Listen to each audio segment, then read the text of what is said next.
Hey everyone, मेरा नाम मोहम्मद नदीम है और आप देख रहे हैं मेरा YouTube channel know your car with Mohammad Nadeem. तो guys, thank you so much आपने मेरे चैनल पे विजिट किया। एक रिक्वेस्ट है, अगर आप चैनल पे नए हैं तो प्लीज़ पूरा चैनल विजिट करिए। इसमें आपको काफ़ी सारे इन्फॉर्मेटिव वीडियोस मिलते हैं जो डे टू डे बेसिस में आपको आपकी व्हीकल के फीचर्स एकदम सिंपल वे में समझने में और उनको यूज़ करने में हेल्प करते हैं। ये सब फीचर्स देखने के बाद अगर आपको वीडियोस यूजफुल लग रहा है तो अगेन रिक्वेस्ट है, प्लीज़ मेरे चैनल को सब्सक्राइब करिए और वीडियोज़ को लाइक करिए। तो चलिए, जैसा कि आपने आज का कैप्शन देखा, आज हम लोग बात करने वाले हैं ई फ्यूल की। ई फ्यूल यानी कि इथेनॉल मिक्स फ्यूल के बारे में हम लोग बात करने वाले। ये बात करने से पहले कुछ एक दो चीज़ मेरी रिक्वेस्ट है वो मैं कर लेता हूँ। तो सबसे पहले तो काफ़ी कमेंट्स आते हैं मुझसे डायरेक्ट बात करने के लिए। तो जैसा मैंने हमेशा से कहा है, मेरा इंस्टाग्राम आईडी आपको मिल जाएगा चैनल पे। आप प्लीज़ इंस्टाग्राम पे मुझे डीएम कर सकते हैं। डीएम पे मैं आपकी जितनी भी क्वेरीज है वो सॉल्व करने की कोशिश करूँगा। अगर देखो जैसा शेड्यूल बिजी रहता है तो थोड़ा लेट फास्ट होएगा, बट डेफिनेटली मैं आपकी क्वेरीज के आंसर कर दूंगा। तो मेरा इंस्टाग्राम हैंडल है मोहम्मद नदीम _92, जो आपको डिस्क्रिप्शन में मिल जाएगा। आप उसमें जाके मुझे डीएम कर सकते हैं, ठीक है। अब इसके लिए इथेनॉल के लिए जो मैं बात करने वाला हूँ, ये मैं एक इंडिपेंडेंट वीडियो बना रहा हूँ। ये कोई भी ब्रांड को रिलेटेड नहीं है, ठीक है। तो जो इंडियन गवर्नमेंट का रूल्स रेगुलेशन चल रहे हैं, जो इंडियन इंडस्ट्रीज में इथेनॉल की बातें चल रही है, वो बातें मैं आज यहाँ पे करने वाला हूँ। तो सबसे पहले मैं आपको बता दूँ, इथेनॉल मिक्स फ्यूल है क्या या फ्लेक्स फ्यूल है क्या।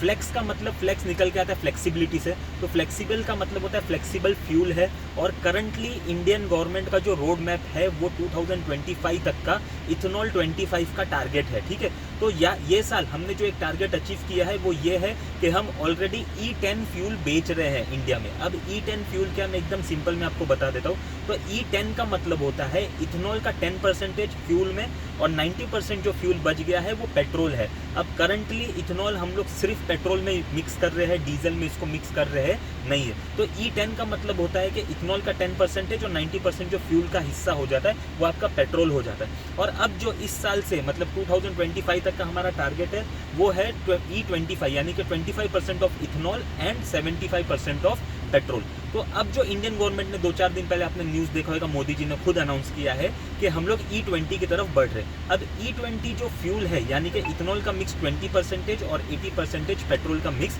ये इंडिया में अराउंड 11 स्टेट्स में ऑलरेडी अवेलेबल कर दिया जाएगा, कुछ पंप्स में, सिलेक्टेड पंप्स में, और आपको वहाँ पे इथेनॉल 20 मिलने लगेगा, ठीक है। अब ये सब चीज़ तो आपको होपफुली समझ में आ गई होगी इथेनॉल फ्यूल क्या है। So ethanol flex fuel basically mixture of fuel and mixture of ethanol है। अब ये इथेनॉल क्या है मैं आपको वो बता देता हूँ। सो बेसिकली इथेनॉल एक टाइप का अल्कोहल है जो बायोमास से बनता है। अब बायोमास बेसिकली एग्रीकल्चरल वेस्ट जो होता है, जो शुगर केन या शुगर फैक्ट्री का वेस्ट होता है या जो कॉर्न का वेस्ट होता है, उससे आप इथेनॉल बना सकते हैं। अब इसका हमको या इंडिया को या इंडियन गवर्नमेंट को क्या फ़ायदा है वो भी मैं आपके साथ शेयर कर लेता हूँ। एक बहुत बड़ा अमाउंट हम लोग स्पेंड करते हैं इंडिया में पेट्रोल को, यानी कि जो इंपोर्ट करते हैं हम लोग पेट्रोल या ऑयल, उसको हम लोग परचेस करने के लिए बहुत बड़ा इंडिया का अमाउंट हम लोग स्पेंड करते हैं।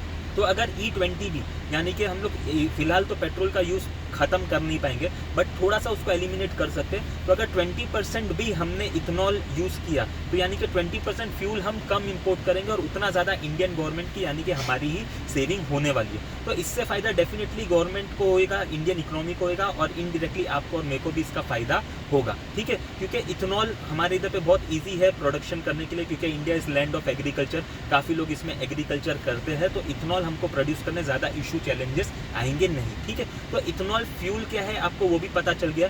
और एक चीज़ मैं आपको बता दूं, आप लोगों को कोई भी टेंशन लेने का ज़रूरत नहीं है, क्योंकि इथेनॉल कुछ नया चीज़ नहीं है। अगर मैं आपको बताऊं तो काफ़ी टाइम से, इनफैक्ट 2001 से जितना भी गाड़ी मैन्युफैक्चर हो रहा है वो इथेनॉल पे चल सकता है। और 2008 में काफ़ी ज़्यादा ड्रास्टिक चेंजेस हुआ था, क्योंकि इथेनॉल का जो नेचर होता है वो कोरोसिव होता है। अब कोरोसिव नेचर की अगर मैं बात करूँ तो वो जैसे कि प्लास्टिक पार्ट्स हो गए, रबर पार्ट हो गए, उसको कोरोसिव करके जल्दी उसका वेयर एंड टेयर बढ़ा देता है। तो 2008 से जितनी भी गाड़ियाँ मैन्युफैक्चर हो रही है वो ये सारी चीज़ों का ख्याल रख के ही मैन्युफैक्चर हो रही है।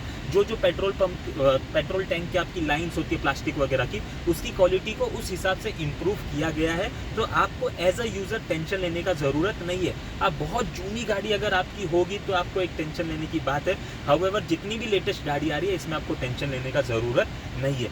और एक चीज़ इसमें आपको मैं बता दूँ, ये मैन्युफैक्चरर्स जितना भी आजकल आप गाड़ी देख रहे हैं ये सारे ECM गवर्नड है। ECM is basically nothing but electronically controlled module. तो ये गाड़ी का ऑयल फ्यूल मिक्सचर से लेके हीटिंग कितना करना है, बर्निंग कैसे करना है, कंबशन कैसे करना है, कंप्रेशन रेशियो, ये सारी चीज़ें ऑटोमेटिकली ऑल्टर होती है depending on that particular condition. तो जब इथेनॉल मिक्स फ्यूल भी आएगा तो ये सारी चीज़ें ऑटोमेटिकली अडेप्ट करने के लिए केपेबल है। तो आपको फिलहाल मेरे हिसाब से जो E20 भी आ रहा है इसके लिए भी कोई भी टेंशन लेने का ज़रूरत नहीं है, ठीक है। अब मैं बात करता हूँ फ्लेक्सिबल फ्यूल इंजन के बारे में। अब तो हमने फ्लेक्सिबल फ्यूल की बात कंप्लीट कर ली है, फ्लेक्सिबल फ्यूल की इंजन की बात करके आपकी गाड़ी के बारे में हम लोग बात कर लेंगे, तो आपको टेंशन लेने का ज़रूरत नहीं है। तो बेसिकली फ्लेक्सिबल फ्यूल जो इंजन होता है उसमें अगर मैं आपको बताऊं तो वो ऐसा है कि वो कम इथेनॉल और ज़्यादा पेट्रोल में चल सकता है, या ज़्यादा इथेनॉल और कम पेट्रोल मिक्स वाले फ्यूल पे चल सकता है, या पूरे पेट्रोल पे भी चल सकता है और पूरे इथेनॉल पे भी चल सकता है। और जैसा कि कंट्रीज आपको पता होगा, USA हो गई, ब्राज़ील हो गई,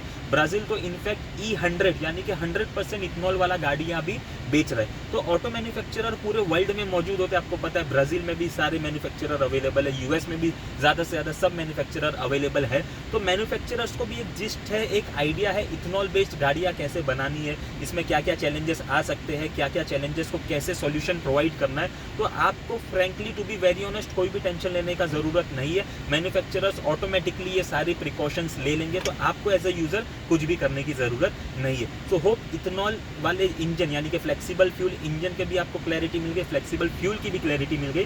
अब जो लास्ट क्वेश्चन हो रहा है कि अगर आप रिसेंट में कोई गाड़ी परचेस करना चाहते हैं तो क्या आप उस डिसीजन को पोस्टपोन कर दो, तो इसका एकदम सिंपल आंसर है नहीं।